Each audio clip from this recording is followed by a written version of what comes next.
ইরাকে এক নাস্তিকের জন্ম হয়েছে, মাজুসি নাস্তিক মুলহিদ। সে বলে বেড়াচ্ছিল আমি স্রষ্টায় বিশ্বাস করি না, কারণ স্রষ্টা দেখা যায় না। ইরাকের লোকেরা বলল আমাদের একজন ইমাম আছে, নাম নু'মান ইবনে সাবিত। কি নাম? নু'মান ইবনে সাবিত, যাকে আমরা ইমাম আল আযম আবু হানিফা বলে চিনি।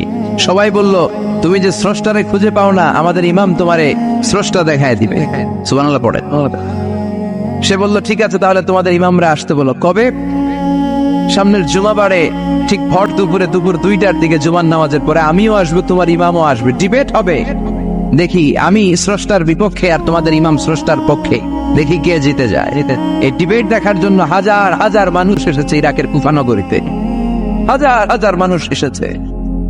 ওই নাস্তিকও এসেছে যে আল্লাহকে বিশ্বাস করে না, স্রষ্টাকে বিশ্বাস করে, সবাই এসেছে। আসে নাই শুধু ইমাম আবু হানিফা। নাস্তিক কয় তগো ইমাম ডরাইছে। কি বলে? তোদের ইমাম ভয় পেয়েছে। উনি এসেছেন 1.5-2 ঘন্টা দেরি করে। 1.5 ঘন্টা দেরি করে যখন উনি আসলেন, নাস্তিক বলে আপনার সাথে কোনো কথা নাই, আপনার তো সময়ের জ্ঞানই নাই, আপনার সাথে কিসের আলাপ? ইমাম আবু হানিফা বললেন আইন্দি ওযর, আমার ওযর আছে। কি ওযর? তিনি বললেন আমি যখন ঘর থেকে বের হই, আমার বাড়ির সামনে বিশাল এক নদী পড়ে যায়, আর এই নদী পেরোতে আমার নৌকা ব্যবহার করতে হয়। আজকে এসে দেখি নৌকাও নাই, মাঝিও নাই, কিচ্ছু নাই, কিভাবে পার হবো? হঠাৎ দেখলাম নদীর পাশে বিশাল বড় গাছ, গাছটা হঠাৎ এমনি এমনি 2 টুকরা হয়ে গেল। গাছ থেকে বিশাল কাঠের তক্তা বের হয়ে গেল, তক্তাগুলো অটোমেটিক্যালি জোড়া লেগে নৌকা হয়ে গেল। এই নৌকা মাঝি ছাড়া সা করে আমার সামনে চলে এলো। আমি নৌকায় বিসমিল্লাহ বলে বসে পড়লাম। হঠাৎ নৌকা আমারে টান দিয়ে ওপারে নিয়ে এলো। তারপর আমি আপনার এই ময়দানে ছুটে এসেছি। এই যে গাছ কাটা, তক্তা হওয়া, নৌকা হওয়া, মাঝি ছাড়া চলা, এই প্রসেসিং হতে আমার 2 ঘন্টা সময় লেগেছে। I am extremely sorry for that. Asif Ziddan, আমি দুঃখিত। নাস্তিক নেতা বলে তোকে ইমাম গাঞ্জা খাইছে। ঠিক আছে, তোদের ইমাম মজনুন, জুন্না আলাই, মাথার তার সিরা নিয়ে যা। ইমাম আবু হানিফা বললেন ময়দানে আমারে গালি দিলেন কেন?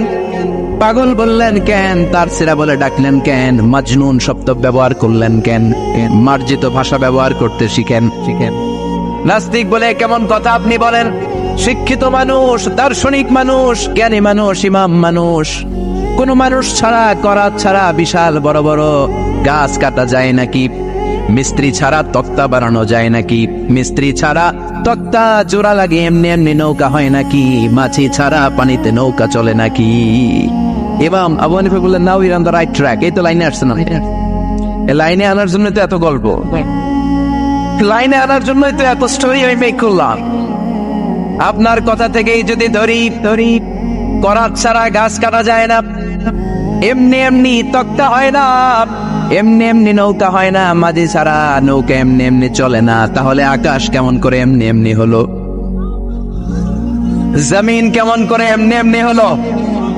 দ্বীপ প্রহরের জলজলে সূর্যটা কেমন করে কিরণ দিল এমনি এমনি? আল্লাহু আকবার! কেমন করে নবমণ্ডল ভূমণ্ডল সৃষ্টি হলো? কেমন করে দিন শেষে রাত্রি আসে, রাত্রি শেষে দিন আসে? ওইটা যদি এমনি এমনি না হয়, মহাবিশ্বের এই সুন্দর বসুন্ধরার সব কিছু কেমন করে এমনি এমনি হয়? নাস্তিক কয় হায় হায়, আসলে তো আমি একটা উল্লুক্কা পাঠা, আসলেই তো আমি হাদারাম, এইভাবে তো ভেবে দেখি নাই। আসলে তো এগুলো এমনি এমনি হয় না। Someone is controlling everything in the world.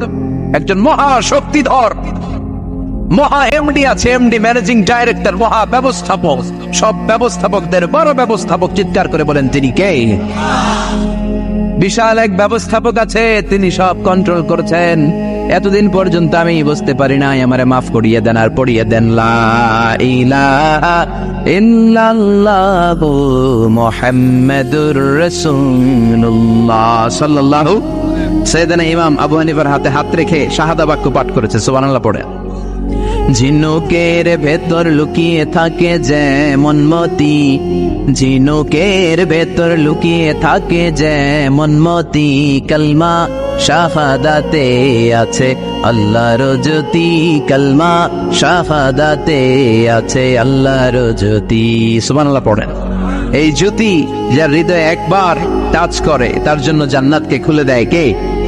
এজন্য এই সূরা পড়লে নাস্তিকরা নাস্তিক থাকবে না। নাস্তিকদের জন্য এখানে আল্লাহ মেডিসিন দিয়েছেন, কিছু ডোজ দিয়েছেন। আলহামদুলিল্লাহ পড়েন।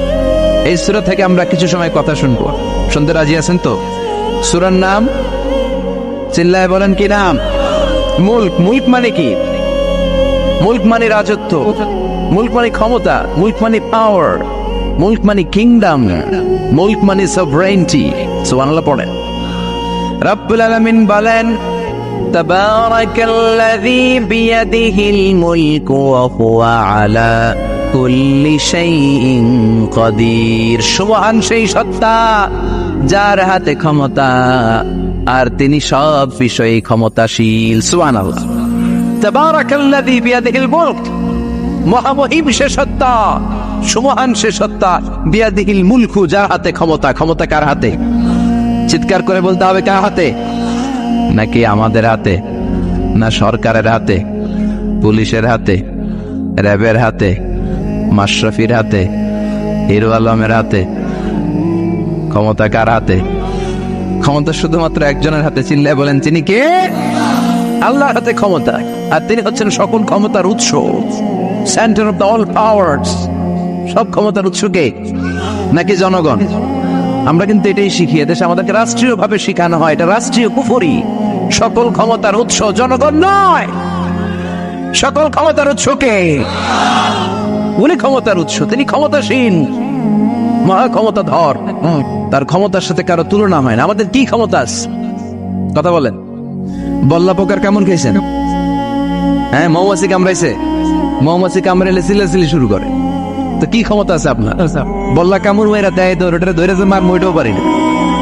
কুত্তায় কামড়াইলে আমরা কুত্তারে কামড়াইতেও পারি না। কথা বলেন। আমরা নাকি ক্ষমতার মালিক। পিছন থেকে কেউ যদি বলে হুজুর সাপ, মজা করে বলছি, এতেই ভাবে আসলে যদি ফাঁস করে আসতো সব দৌড়। তো স্লোগান দেওয়ার বেলায় লিল্লাহে তাকবীর, আল্লাহু আকবার, আমার ভাই তোমার ভাই, কাপায় ফেলামো নামায় ফেলামো। কথা বলেন। আর যদি পেছন থেকে কেউ আওয়াজ করে বলে সাপ, দৌড়। আপনারা কি দৌড় দিবেন? আমরা এদিক দিয়ে দৌড় দিবেন। কথা কন। চাচা আপন প্রাণ জীবন বাঁচানোর জন্য ভয়ে পাগল। সাপ লাগবে না, বাবা ভেঙছিলেন মাইথার দিয়ে নাই বোধহয়। আছে আছে, কি করে?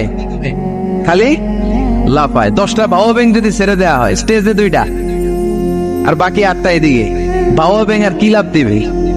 এর চেয়ে লাফালাফি শুরু করবো আমরা। কথা বলে। আর আমরা দাবি করি আমরা ক্ষমতার উৎস। কোনো ক্ষমতা নাই। একবার ডায়রিয়া হলে 3বার টয়লেটে গেলে আর চেহারার দিকে তাকানো যায় না। কারে মাফ করে দে, আই মরে যাইব, আই হাইতান ন, আছে না নাই?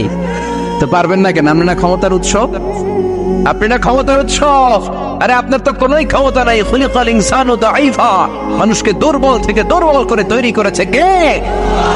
এজন্য রব্বুল আলামিন বলেন তাবারাকাল্লাযী বিয়াদিহিল মুলকু ওয়া হুয়া আলা কুল্লি শাইইন কাদির। সুমহান সেই সত্তা যার হাতে ক্ষমতা। চিল্লায় বলেন ক্ষমতা কার হাতে? যুবকদের গায়ের রক্ত গরম, তারা চাইলে অনেক কিছু করতে পারে। চিল্লায় কোন ঠিক কিনা? তোমরা যারা যুবক এসেছো, তোমাদের মধ্যে আছে প্রাণ ঢালা উচ্ছ্বাস, প্রাণ শক্তি। তোমরা চাইলে বাতাসের গতিকে পাল্টে দিতে পারো, সাগরের স্রোতকে উল্টে দিতে পারো। তোমরাই করতে পারো আগামীর ডিজিটাল বাংলাদেশ। চিল্লায় বলেন ঠিক কিনা?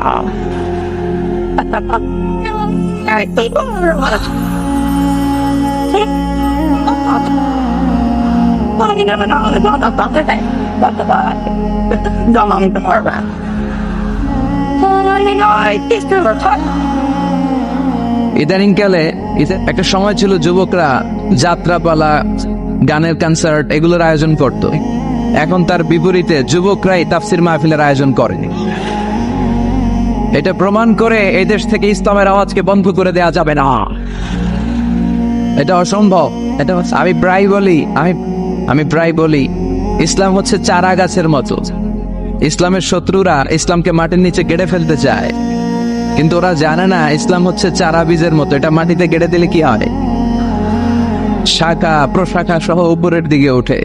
এটার আওয়াজকে স্তব্ধ করে দেয়া যাবে বিশ্বনবীর সময় থেকে আজ পর্যন্ত কেউ বন্ধ করতে পারে নাই, কিয়ামত পর্যন্ত পারবেও না। চিল্লা এখন ঠিক কি না? এটার ধর্মটা এরকম। ইসলামের শত্রুরা চায় ওদের মুখের ফুৎকারে ইসলামের আলোকে নিভিয়ে দিবে। আল্লাহ বলে কিয়ামত পর্যন্ত, until the day of judgement, ইসলামের বিজয়কে আমি চিরকালের জন্য অটুট রাখবো। চিল্লায় বলেন ঠিক কিনা? গোটা বিশ্বব্যাপী এখন ইসলামের জয়গান, ইসলামের জয়। ইউরোপ আমেরিকাতে মুসলমানদের সংখ্যা বাড়তেছে দিন দিন। ধারণা করা হচ্ছে 2070 সালের ব্যবধানে ইউরোপ এবং আমেরিকাতে মুসলমানরা হয়ে যাবে সংখ্যাগরিষ্ঠ। 2100 সালের ব্যবধানে ইউরোপ আমেরিকায় খ্রিস্টান খুঁজে পাওয়া মুশকিল হয়ে যাবে। আমার এক বন্ধু থাকে আমেরিকার বাফেলো সিটিতে। ও বলল, আমরা যে মসজিদে নামাজ পড়ি, আগে এই মসজিদটা ছিল চার্চ। চার্চ বুঝেন তো? গির্জা, খ্রিস্টানদের আবাদতগাহ। সে বললে আমেরিকার বিভিন্ন জায়গার চার্চগুলো ওরা বিক্রি করতে শুরু করেছে, আর এই গির্জাগুলো কিনে আমরা মসজিদ বানাতে শুরু করেছি। হাজার হাজার মসজিদ ইউরোপ আমেরিকাতে, আপনি অবাক হবেন। এজন্য যেই ধর্মের বাণীকে আল্লাহ নিজেই সমুন্নত করার ওয়াদা দিয়েছেন, সেই ধর্মকে কেউ ঠেকিয়ে রাখতে পারবে না। চিল্লায় বলেন ঠিক কিনা?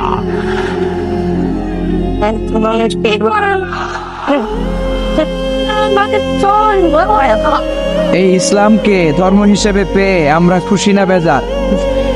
এজন্য প্রত্যেক সালাতের পরে আমরা বলি, অ্যানাউন্স করি, রাদিতু বিল্লাহি রাব্বা ওয়াবিল ইসলামি।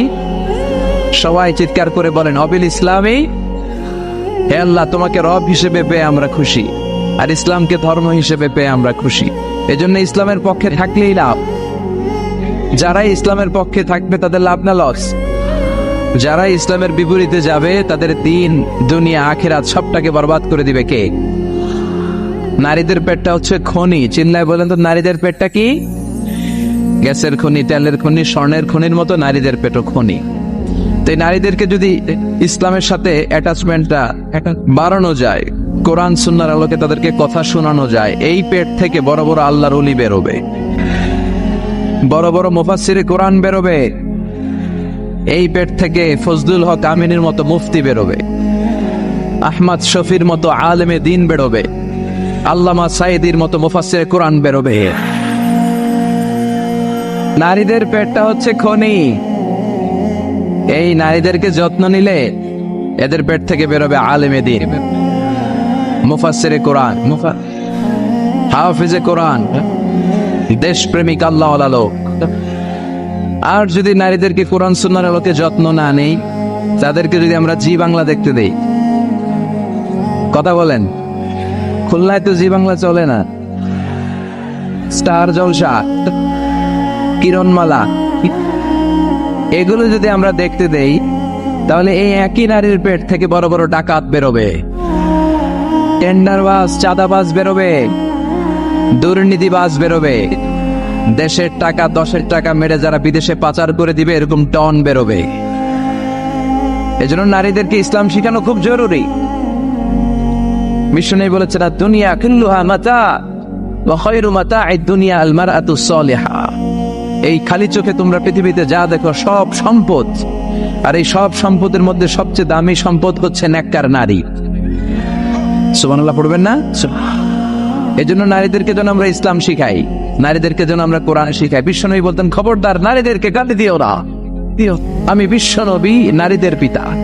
আল্লাহ কোন ছেলে সন্তান আমার বাঁচায় রাখে নাই। 4 জন কন্যা সন্তান বেঁচে ছিল বিশ্বনবীর। মুহাম্মদ রাসূলুল্লাহ সাল্লাল্লাহু আলাইহি ওয়াসাল্লাম ছেলে সন্তানের পিতা হতে পারলেন না। যারা আসলো আল্লাহ নিয়ে গেলেন, রাখতে দিলেন না, থাকতে দিলেন না। আব্দুল্লাহ, কাসেম, ইব্রাহিম, 3টা ছেলে ছিল, 3টাকে ছোটবেলা উঠিয়ে নিলেন কে? কন্যা সন্তানরা বেঁচে ছিল, ফাতিমা, জাইনাব, রুকাইয়া, উম্মে কুলসুম। ফাতিমা রাদিয়াল্লাহু তাআলা আনহাকে বিশ্বনবী সবচেয়ে বেশি ভালোবাসতেন। বলতেন, ফাতিমা তো বিদআম মিন্নি, ফাতেমা আমার কলিজার টুকরা। যে ফাতেমারে কষ্ট দেয় সে আমারে কষ্ট দেয়, যে ফাতেমাকে আনন্দ দেয় সে আমি বিশ্বনবীকে আনন্দ দেয়। বিশ্বনবী কোনো সফরে বেরোলে সব শেষে ফাতেমা রাদিয়াল্লাহু তাআলা আনহার সাথে দেখা করে বেরোতেন। আবার লম্বা সফর শেষ করে ঘরে এসে সবার আগে ফাতেমার সাথে দেখা করতেন। সুবহানাল্লাহ পড়বেন না? আবার বিশ্বনবী বলেছেন, যাদের প্রথম কন্যা সন্তান মেয়ে তাদের ঘরটা বরকতময়। প্রথম সন্তান কন্যা আছে কার কার? দেখি হাত তোলেন তো। আপনাদের দলে আমি আছি ইনশাআল্লাহ। আপনারা আছেন? আলহামদুলিল্লাহ, আলহামদুলিল্লাহ। আল্লাহ তুমি কবুল করো। আপনার 3 মেয়ে, হ্যাঁ 3 ডটার্স। জামাল উদ্দিন ভাই, উনিও আকিদ সাহেবের ছেলে। মাশাআল্লাহ, জামিল ভাইকেও তুমি কবুল করো। তো এই জন্য কন্যা সন্তান অনেকে আছে, ছেলে হলে খুব আনন্দ পায়, আছে না নাই? এরকম ডাকাত বোধহয় খুলনায় নাই, আছে? ছেলে হলে পাড়ায় মিষ্টি খাওয়ায়, বিরিয়ানি খাওয়ায়, কিন্তু মেয়ে হলে চেহারাটা বাংলা পাঁচের মতো, ও এর মতো হয়ে যায়, আছে না নাই? এমনটা যেন না হয়। ছেলেও দেন আল্লাহ, মেয়েও দেন আল্লাহ। চিল্লায় বলেন, কে দেন? ছেলে দেয় কে? মেয়ে দেয় কে? ছেলে মেয়ে দুইটাই দেয় কে? আবার ছেলেও দেয় না, মেয়েও দেয় না, তিনি কে? তিনি কি? এজন্য আমরা তার কাছে যাব, মাজারে যেয়ে যাওয়া যাবে না। মাজারে যেয়ে যাওয়া যাবে? দোদেল বান্দা কালমা চোরে, না পায় শ্মশান না পায় ঘোর, দিন থাকিতে আয়রে পথে ছাইড়া দে বন্ডামি, বন্ডামি বন্ডামি বন্ডামি, ছাইড়া দে বন্ডামি। ঠিক না? নামাজ নাই, রোজা নাই, মাজারের ব্যবসা করে। দেখবেন এদের নামাজ রোজা কিচ্ছু লাগে না, চুলে জট পেকে থাকে, মাথার মধ্যে লাল শালু। এমনও পীর এই দেশে আছে, এদেশে তো পীরের অভাব নাই। আমাদের দেশে যত পীর আছে, পৃথিবীর অনেক দেশের জনসংখ্যাও তত না। কথা বলেন, নামাজ নাই, রোজা নাই, চুলে জট পাকিয়ে রাখে। এমনও পীর আছে শুনেছি বছরে নাকি একবার গোসল করে, আর ওই গোসলের পানি মুরিদরা সব বরকতের আশা খেয়ে ফেলায়। নাউজুবিল্লাহ পড়তে পারলেন না? এই ভণ্ডামির সাথে আমাদের কোনো সম্পর্ক আছে? আমরা চাইবে একজনের কাছে, তিনি কে? নাকি খাজা বাবার কাছে যাবেন? কেউ ফিরে না খালি হাতে, খাজারে তোর দরবারেতে। বলা যাবে খাজার দরবার থেকে খালি হাতে ফিরে না? খালি হাতে ফিরে, দামি ঘড়ি পরে গেছে, ঘড়ি চুরি হয়ে গেছে, এখন খালি হাতে ফিরে। দামি জুতা পড়ে গিয়েছে, জুতা চুরি হয়ে যায়, খালি পায়ে ফিরে। এরকম আছে না নাই? একটা দরবার থেকে কেউ খালি হাতে ফিরে না। দরবারটা কার? কেউ ফিরে না খালি হাতে, আল্লাহ রে তোর দরবারেতে। সবাই বলেন, কেউ ফিরে না, কেউ ফিরে, আল্লাহ রে তোর দরবারেতে। এমন দরবার যখনই চাইবেন, যখনই হাত পাতবেন, ফিরে আছে না নাই? এজন্য আমরা বিপদে আপদে, সকালে বিকালে, শীতকালে গ্রীষ্মকালে একজনের কাছে চাইবো, তিনি কে? আমরা সবসময় যেন আল্লাহর কাছে চাইতে পারি। আল্লাহ তুমি তৌফিক দাও। আমি আমার খুতবার শুরুতে সূরাতুল আল আয়াত থেকে তেলাওয়াত করেছি। এই আয়াতের আলোকে কিছু কথা আমরা শুনবো, আওয়াজ করে পড়েন ইনশাআল্লাহ। আমরা তাফসীরুল কোরআনের মধ্যে একটা বই থেকেই কথা বলি, আমাদের সিলেবাস একটাই। বলেন তো সিলেবাসটার নাম? এই কোরআনে কোনো ভুল আছে? সন্দেহ আছে? সংশয় আছে? এই কোরআনটাকে একজন ডাচ পলিটিশিয়ান গালি দিয়েছিল পয়জন বলে। সে বলেছিল কোরআন ইজ এ পয়জন, কোরআন নাকি একটা বিষ। আর সে ইসলামকে বলেছিল ইসলাম ইজ এ লাই, ইসলাম একটা মিথ্যা ধর্ম। কিন্তু আল্লাহ কি মেহেরবানি, গত 3 সপ্তাহ আগে ওই ডাচ পলিটিশিয়ান কালিমা পড়ে মুসলমান হয়েছে। এরকম গোটা বিশ্বব্যাপী আপনি দেখবেন যে অনেক সেলিব্রিটিরা, নেলসন ম্যান্ডেলার নাতির ঘটনা আমরা জানি, ম্যান্ডেলা কালিমা পড়ে মুসলমান। খোদ আমেরিকার ইউথ মিনিস্টার জসুয়া ইভান্স কালিমা পড়ে মুসলমান। অনেক ক্রিকেট তারকা, অনেক ডান্সার, অনেক সেলিব্রিটি এরা কালিমা পড়ে মুসলমান হয়। টনি ব্লেয়ারের আপন শালিকা লরেন বুথ, একজন মিডিয়া কর্মী, সেও কালিমা পড়ে মুসলমান। এরকম কালিমা পড়ে মুসলমান হওয়ার হিড়িক গোটা বিশ্বে আছে না নাই? এই কোরআনটা এমন কিতাব, যে কিতাবে কোনো ভুল নাই। অনেকে না বুঝে এটাকে পয়জন বলে, এটাকে লাই বলে, কিন্তু যখন বুঝ আসে তখন কোরআনের প্রেমে প্রেমিক হয়ে যায়। সুবহানাল্লাহ পড়েন। আল্লাহ বললেন, this is the book, the most authentic and original book in the world, whereof there is no doubt in it and a guidance to those who are muttaqin। এটা এমন বই যে বই কোনো ভুল নাই, কোনো সন্দেহ নাই। মুত্তাকিনদের জন্য এই বইটাকে গাইডলাইন করে পাঠিয়েছে কে? আবার রব্বুল আলামিন বলেন, আলিফ লাম রা, কিতাবুন আনজালনাহু ইলাইকা লিতুখরিজান নাসা মিনাল যুলুমাতি ইলান নূর। I have sent this holy and sacred book unto you, O my beloved last messenger, in order to lead the mankind out of darkness into the light. ও নবী, আমি কোরআনকে পাঠিয়েছি অন্ধকারাচ্ছন্ন মানুষগুলোকে আপনি কোরআনের আলোকে আলোকিত করবেন। কোরআনের সাথে সম্পর্ক বাড়ালে জীবনটা আলোকিত করে দেয় কে? এজন্য প্রতিদিন কোরআন তেলাওয়াত করতে রাজি আছেন তো? এই তাফসির মাহফিলগুলো একদিনের আলোচনায় আমরা আপনাদেরকে হেদায়েত করে দিতে পারবো, এটার কোনো গ্যারান্টি নাই। তবে আমরা কিছু রিমাইন্ডার আপনাদের সাথে শেয়ার করতে পারি। This is the first and foremost reminder যে আমাদেরকে কোরআনের সাথে সম্পর্ক বাড়াতে হবে। প্রতিদিন যেন আমরা কোরআন তেলাওয়াত করি, প্রতিদিন যেন কোরআনের অনুবাদ পড়ি, মাতৃভাষায় যেন কোরআনটাকে বুঝি। পড়তে রাজি আছেন তো? আল্লাহ তুমি বুঝার তৌফিক দান করো। আমি সূরাতুল আল বাকারা থেকে একটি আয়াত তেলাওয়াত করেছি। সূরাতুল বাকারা হচ্ছে কোরআনের সবচাইতে ছোট্ট সূরা। হ্যাঁ, কয় আয়াত? 286টা আয়াত। 86 ঠিক কিনা? এই সূরার মধ্যে এমন একটা আয়াত আছে যেটা কোরআনের সবগুলো আয়াতের মধ্যে শ্রেষ্ঠ আয়াত। আয়াতটার নাম আয়াতুল কুরসি। বিষ্ণু বলেন, মান কারা আয়াতুল কুরসি দুবুরা কুল্লি সালাতিন মাকতুবা লাম ইয়ামনাহু মিন দুখুলিল জান্নাতি ইল্লাল মাউত। প্রত্যেক মানুষ যদি প্রতিদিন ফরজ সালাতের পরেই আয়াতুল কুরসি একবার করে তেলাওয়াত করে, তার জান্নাতে যাওয়ার ব্যাপারে আর কোনো কিছুই বাধা থাকে না, একটি জিনিস ছাড়া, সেটা হচ্ছে মরণ। লোকটা মরে না, তাই জান্নাতে যায় না, মরলেই জান্নাতেই। এই সূরার ভেতরে আছে।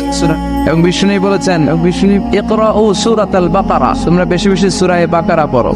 ফাইন্না তারকাহা হাসারা আখযাহা বারাকা ওয়ালা ইস্তাতিউহা বাতালা।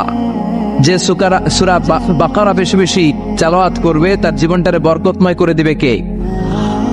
আর যে সূরা বাকারা ছেড়ে দিবে তার আফসোসের শেষ নাই।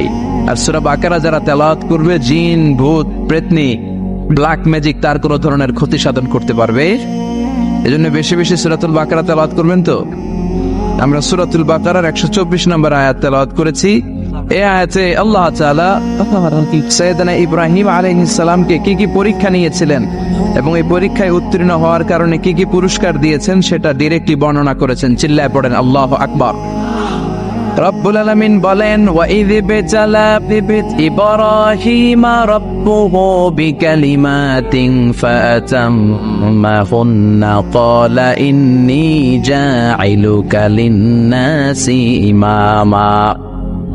আল্লাহ বললেন, নবী স্মরণ করুন সেই সময়ের কথা যখন আমি আমার খলিল ইব্রাহিমকে পরীক্ষা করেছিলাম অনেকগুলো বিষয়ে, আর প্রতিটা পরীক্ষায় সাইয়েদনা ইব্রাহিম উত্তীর্ণ হয়েছে।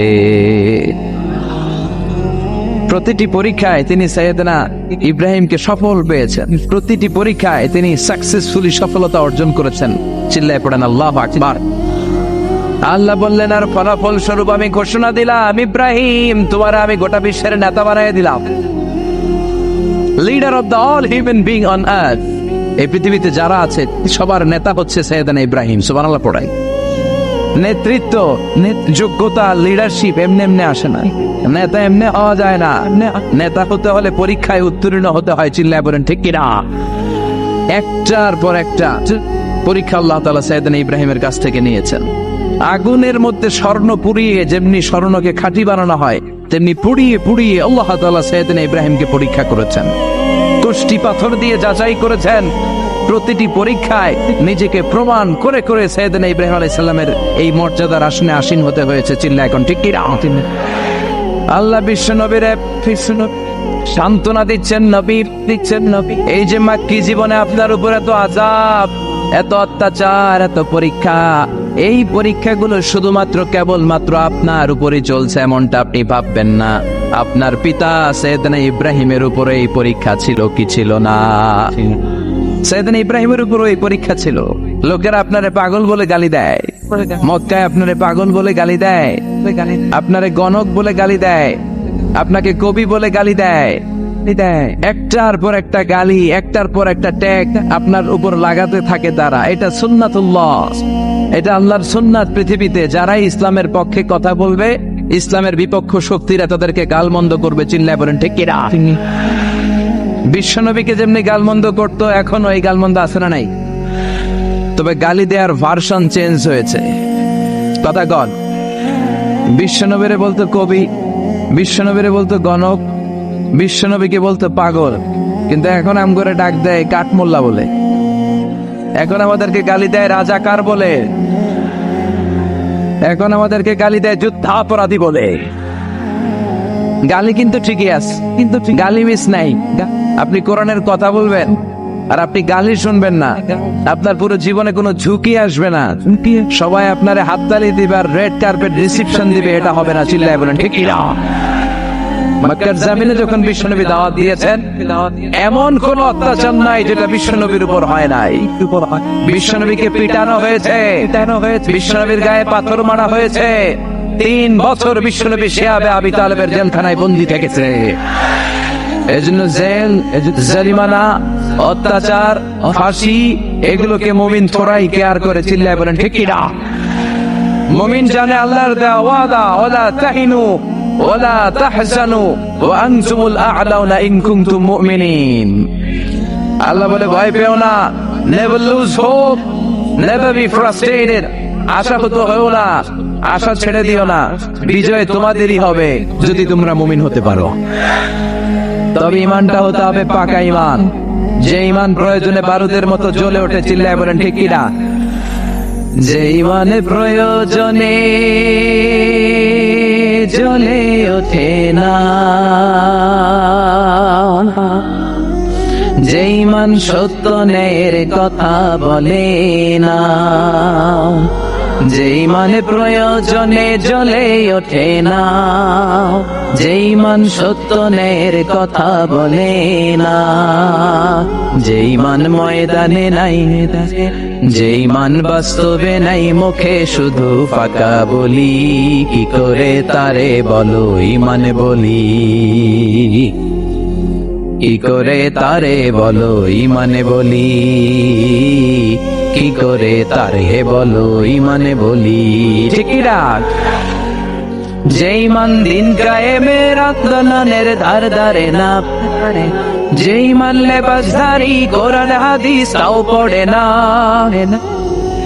যে ইমান খাজার নামে মাজার গড়ে ফুলুস কামাই, যে ইমান শিরকিয়াতের আমল করে ভীত না হয়, যে ইমান ইমানে ভুলে নাস্তিকতার মঞ্চে ওঠে, যে ইমান বাতিল মতের দোসর হয়ে ফায়দা লুটে, যে ইমান শুধুই কেবল খায় দায় আনন্দ করে, যে ইমান দেখে না যে ফিলিস্তিনে ভাইরা মরে, যে ইমান বাস্তবে নাই, যে ইমান অন্তরে নাই, মুখে শুধু ফাঁকা বলি, কি করে তারে বলো ইমানে বলি, কি করে তারে বলো ইমানে বলি, কি করে তারে বলো ইমানে বলি। চিল্লায় বলেন ঠিক কিনা? ইমানের পরীক্ষা দেওয়া লাগবে, পরীক্ষা দেওয়া হয়। ইমানের পরীক্ষা নাজরানা পেশ করতে হবে, স্যাক্রিফাইস করার মানসিকতা রাখতে হবে সাইয়েদনা ইব্রাহিমের মতো। চিল্লায় বলেন ঠিক কিনা? এই জন্য আল্লাহ ডেকে বলে তোমাদের কোনো ভয় নাই, তোমাদের কোনো বিপদে নাই, বিজয় তোমাদের হবে যদি তোমরা মুমিনের মতো মুমিন হতে পারো। আল্লাহ বললেন ইব্রাহিম রাব্বুহু বিকালিমাতিন ফাআতাম্মাহুন্না ক্বালা ইন্নী জাইলুকা লিন্নাসি ইমামা। আল্লাহ বললেন নবী ভয় পাবেন না, চিন্তিত হবেন না, সারাবেন না। বিপদ আর পরীক্ষা শুধু আপনার উপরে আসে নাই, আপনার পিতা সাইয়েদনা ইব্রাহিমকে অনুরূপ ভাবে আমি পরীক্ষা নিয়েছি। আশাদুন নাসি বালাআন আল আমবিয়া, এই পৃথিবীতে সবচেয়ে বেশি পরীক্ষা নেওয়া হয় নবীদের। সুম্মাল আমসাল ফাল আমসাল, এরপরে সিদ্দিকীনদের, এরপর শুহাদাদের, এরপর সালিহিনদের। যে ব্যক্তি আল্লাহর কাছে যত বেশি প্রিয়, তার এই পৃথিবীর বুকে পরীক্ষাটাও তত বেশি। চিল্লায় বলেন ঠিক কিনা? তার পরীক্ষাও বেশি।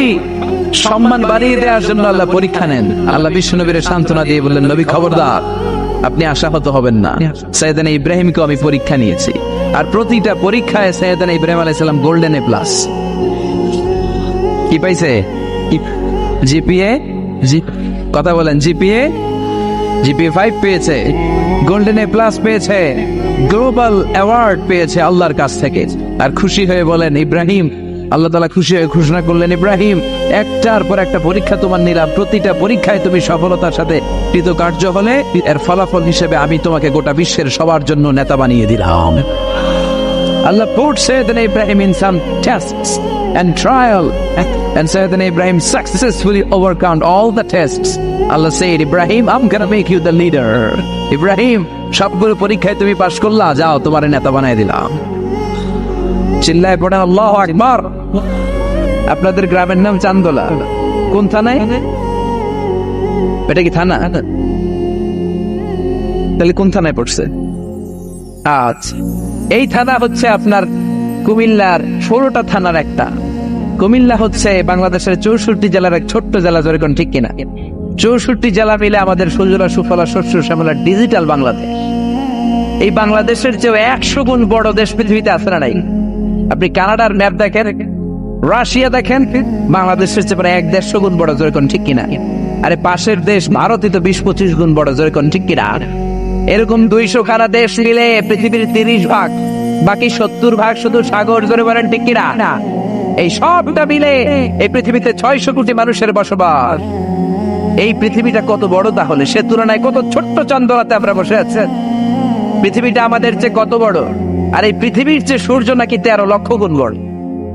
তার মানে 13 লক্ষ পিস পৃথিবী সূর্যের মধ্যে রাখার জায়গা আছে না নাই?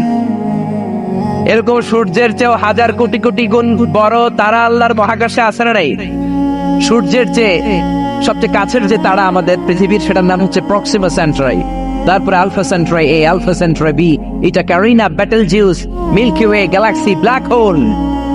বেটেলজিউস যেটা সূর্য, যে সূর্য পৃথিবীর চেয়ে 13 লক্ষ গুণ বড়, ওই সূর্যের চেয়ে বেটেলজিউস 33 কোটি গুণ বড়। আবার ওই বেটেলজিউসকে খেয়ে ফেলতে পারে এরকম 1000 কোটি গুণ বড় তারা আছে না নাই? আবার ওই তারকাগুলো ঘুরতে ঘুরতে মহাকাশের সবচেয়ে বড় দৈত্য ব্ল্যাক হোলের রেঞ্জের মধ্যে যদি চলে যায়, ছোট্ট বাচ্চার মুখে চকলেট দিলে বাচ্চা যেমনি চুষে খেয়ে ফেলে, ব্ল্যাক হোলে বিশাল সাইজের তারাগুলোকে চুষে খেয়ে ফেলে। কোন সুবহানাল্লাহ। এগুলো সব প্রথম আসমানের নিচের ঘটনা না। প্রথমে হলো প্রথম আসমানের মহাশূন্য, তারপরে প্রথম আসমান, তারপরে দ্বিতীয় আসমানের মহাশূন্য, তারপরে দ্বিতীয় আসমান, তারপরে তৃতীয় আসমানের মহাশূন্য, তারপরে তৃতীয় আসমান। একটার চেয়ে একটা বড়। বিশ্বনবী বললেন প্রথম আসমানের চেয়ে দ্বিতীয় আসমান কত বড়? শোনো শোনো, তোমার হাতের আংটি যদি সাহারা মরুভূমির মাঝখানে রেখে দাও, সাহারা মরুভূমির তুলনায় তোমার হাতের আংটিটা যত ছোট, আল্লাহ দ্বিতীয় আসমানের তুলনায় প্রথম আসমানটা তত ছোট। প্রথম আসমানের চেয়ে দ্বিতীয় আসমান বড়, তার চেয়ে তৃতীয় আসমান বড়, তার চেয়ে পঞ্চম আসমান, ষষ্ঠ সপ্তমটা আরো বড়, তারপরে বর্ডার এরিয়া সিদরাতুল মুনতাহা অনেক বড়, তারপরে বাইতুল মামুর ফেরেশতাদের কাবা বড়, তারপরে আল্লাহর কোরআনের বাড়ি লাউহে মাহফুজ বড়, তারপরে আল্লাহর আরশ বড়, আরশের চেয়ে কুরসি বড়, কুরসির চেয়ে আল্লাহর 70,000 নূরের পর্দা, তার প্রথম পর্দাটা গোটা বিশ্বের চেয়ে বড়। কোন সুবহানাল্লাহ। আল্লাহ বললেন মহাকাশের প্রথম আকাশের নিচে থাকা ইউনাইটেড স্টেটস অফ আমেরিকার নাসার বিজ্ঞানীরা ওদের যতটুকু নাগালে এসেছে তা তো 1000 ভাগের 1 ভাগও না, জোরে কোন ঠিক না? আল্লাহ বললেন সব ক্র্যাশ করবে, কোলাপস করবে। ইদাস সামাউ ফাতারাত ওয়া ইদাল কাওয়াকিবু তাসারাত ওয়া ইদাল বিহারু ফুজ্জিরাত। সেদিন তারাগুলো একটার সাথে আরেকটা লেগে সব ধ্বংস হয়ে যাবে, পৃথিবীর সব বিল্ডিং গুলো আর পাহাড় গুলো ভেঙে যাবে, জোরে কোন ঠিক কিনা? এশিয়া মহাদেশের সবচেয়ে বড় পাহাড় হিমালয়ের পর্বতমালা মাউন্ট এভারেস্ট, 29,035 ফিট উঁচু। আল্লাহ যখন কিয়ামতের ঝাঁকুনি দিবেন, একটা পাহাড়ও কি টিকবে? ইযা যুলজিলাতিল আরদু জিলজালাহা ওয়া আখরাজাতিল আরদু আথকালাহা ইযা রুজ্জাতিল আরদু রাজ্জাও ওয়া বুসসাতিল জিবালু বাসসা।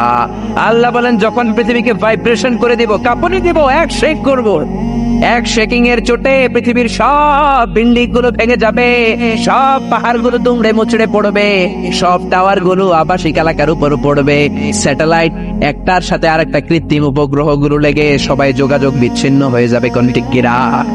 মাউন্ট এভারেস্ট ভেঙে যাবে। ইউরোপের সবচেয়ে বড় মাউন্টেন রেঞ্জ হচ্ছে আল্পস মাউন্টেন রেঞ্জ, ভেঙে যাবে। আমেরিকার সবচেয়ে বড় পাহাড় আলাস্কা পর্বতমালা ভেঙে যাবে।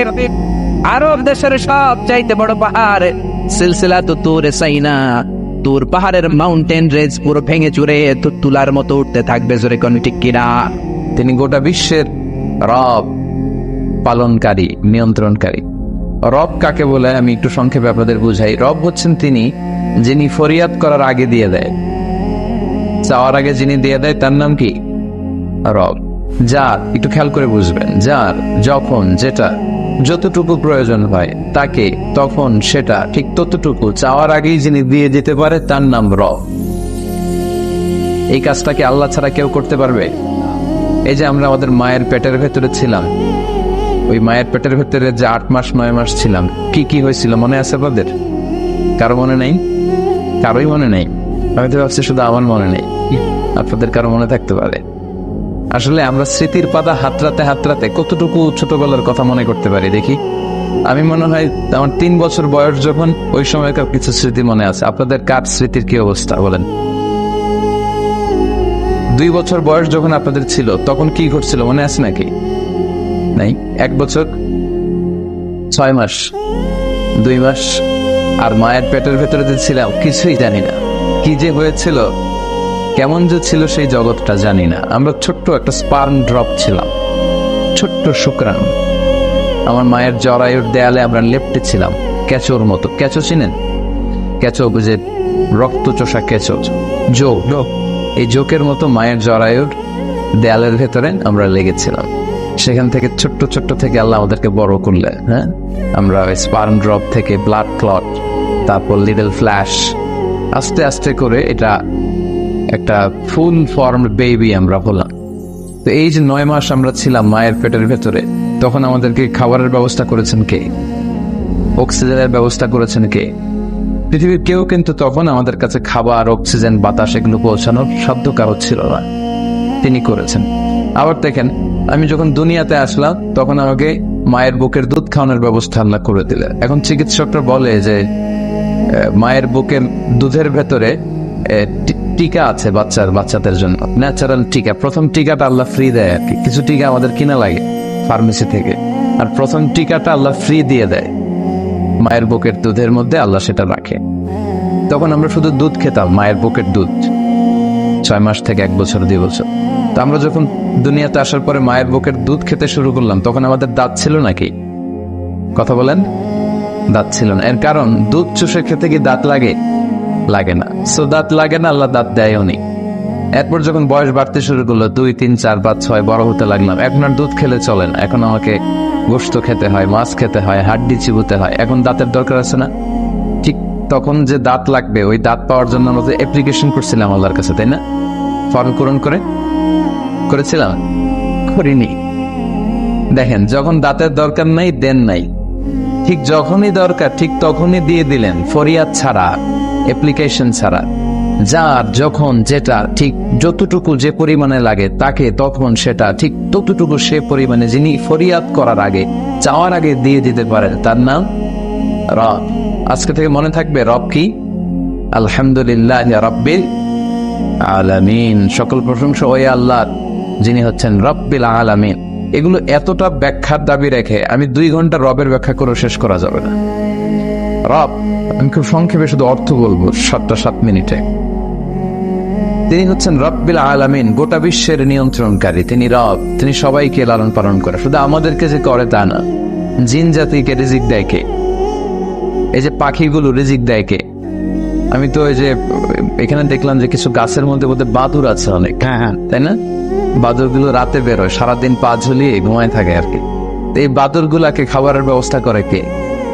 পাখিগুলো দেখবেন সকালবেলা ক্ষুধা পেটে কিচির মিচির করতে করতে বের হয়ে যায়, একটা পাখিও জানে না যে কোত্থেকে যে খাবে।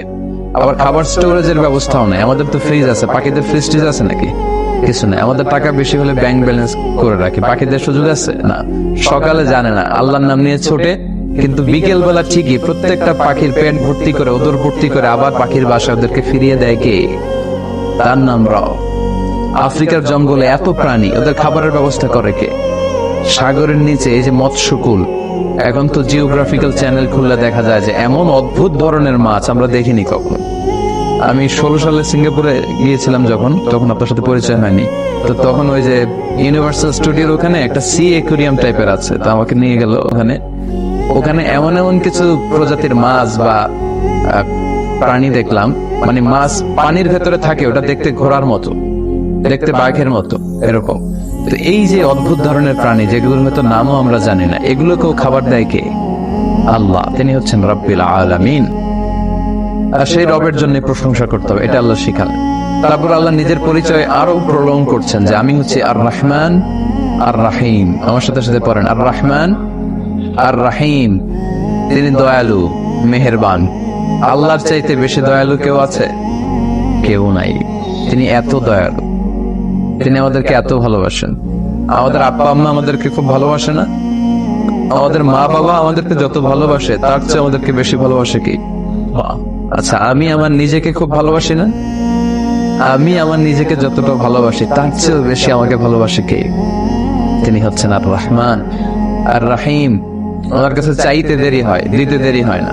উনি সব সময় শোনেন, 24/7, সব সময় ডাক দিলেই শোনা যায়। শহীদ ভাইকে কি যে কোনো সময় ডাকলে শুনতে পারবে? রাত 3টায় ডাকলে তো ঘুমায় থাকবে। আপনাদের এসপি মহোদয়ের কাছে যদি ভোর 4টার দিকে আমি যাই, উনি আমাকে অ্যাকোমোডেট করতে পারবে? পারবে না। কিন্তু আল্লাহ এমন এক সত্তা, 24/7, পৃথিবীর কোথাও দিন হয়, রাত হয়, বছর গড়িয়ে আরেক বছর আসে, সব সময় তিনি শোনেন। ডাকতে দেরি হয়, উনি ডাকে সাড়া দিতে দেরি হয় না। তিনি দয়ালু, তিনি আমাদেরকে ক্ষমা করতে চান, তিনি আমাদেরকে ক্ষমা করতে চান। ভোর রাতে আল্লাহ প্রথম আকাশে নেমে আসেন আর বলেন, কার ক্ষমা লাগবে, কে অন্যায় করেছো, কার কি চাওয়া বলো, আমি দেব। উনি দেওয়ার জন্য আসে, বাট আমাদের চাওয়ার সময়টা নেই। তিনি হচ্ছেন আর রহমান আর রাহিম, অতীব দয়ালু, মেহেরবান। এরপর তিনি আরো পরিচয় দিচ্ছেন নিজের, যে মালিকি ইয়াউমিদ্দিন, তিনি বিচার দিবসের মালিক। আমার সাথে সাথে পড়েন, মালিকি ইয়াউমিদ্দিন, তিনি হচ্ছেন বিচার দিবসের মালিক। ওই যে শুরু করেছিলাম যেটা দিয়ে, যে একটা দিন আছে, ওই দিন একটা বিচার হবে, বড় বিচার। দুনিয়াতে বিচার হয় না, এরকম একটা বিশাল বিচার হবে, যেখানে পাই টু পাই আল্লাহ আমার কাছে জিজ্ঞেস করবে কিভাবে এই দুনিয়ার জীবনটা আমি অতিবাহিত করেছি। আমি কি ভালো কাজ করেছি না খারাপ কাজ? আমি কি মানবতার কল্যাণ করেছি না মানুষের অকল্যাণ করেছি? আল্লাহর সুপ্রিম কোর্টের কাঠ গড়ায় কিন্তু আমাকে সেদিন দাঁড়াতে হবে, সেদিন বাঁচার কোনো উপায় নাই। তো এই জন্য তিনি হচ্ছেন মালিক ইয়াউমিদ্দিন, বিচার দিবসের মালিক। সেদিনটা খুব ভয়ঙ্কর। ওই দিনটা এত ভয়ঙ্কর যে সেদিন আমরা কেউ কাউকে চিনব না। সেদিন কেউ কাউকে চিনবে না। সেদিন ভাই তার ভাইকে চিনবে না, বন্ধু তার বন্ধুকে চিনবে না, স্বামী স্ত্রীকে চিনবে না, স্ত্রী স্বামীকে চিনবে না, কেউ কাউকে চিনবে না। একটা ভয়ঙ্করতম দিন, মালিক ইয়াউমিদ্দিন। এরপর আল্লাহ বললেন, ইয়্যাকা না'বুদু ওয়া ইয়্যাকা নাস্তাঈন। আমরা আল্লাহর কাছে যেন এভাবে দোয়া করি যে ইয়্যাকা না'বুদ, আল্লাহ তোমারই ইবাদত করি, ওয়া ইয়্যাকা নাস্তাঈন, আল্লাহ তোমার কাছেই সাহায্য চাই। আমরা সবসময় সাহায্য চাইবো কার কাছে? ইবাদত করি কার? সবাই বলেন। সেজদা দিব কাকে? নাকি মসজিদে কিছু সেজদা দিবেন আর মাজারে যে কিছু দিবেন? মাজারে সেজদা দেন নাকি আপনারা কেউ? চুয়াডাঙ্গা এগুলো আছে না। মাজার জিয়ারত করতে যেতে পারেন, কবর, আব্বার কবর, আম্মার কবর, দোয়া করবেন। কিন্তু ওখানে যে সেজদা দেয়া যাবে, চাওয়া যাবে, দিতে পারে একজন, তিনি কে? অসুস্থ হলে আমাদেরকে সুস্থ করে কে? ব্যবসা ভালো যাচ্ছে না, ব্যবসাকে ভালো করে দিতে পারে কে? যার যেটা প্রয়োজনে আল্লাহ দিতে পারে। এবং আমাদের যার যা দরকার, মহাবিশ্ব সৃষ্টির শুরু থেকে কিয়ামত পর্যন্ত যত মানুষ পৃথিবীতে এসেছিল, আসছে, আসবে, প্রত্যেকের যত চাহিদা আমরা যে লিস্ট করে আল্লাহ দিয়ে, আল্লাহ বাড়ি দাও, গাড়ি দাও, এটা দাও, সেটা দাও, সবগুলো যদি আল্লাহকে দিতে বলি, আল্লাহ সবার সব চাহিদাও যদি মিটিয়ে দেয়, যার যা লাগবে সবও যদি দিয়ে দেয়, আল্লাহ বলে আমার যে বিশাল ধনভাণ্ডার তার 1 ইঞ্চিও কমবে না।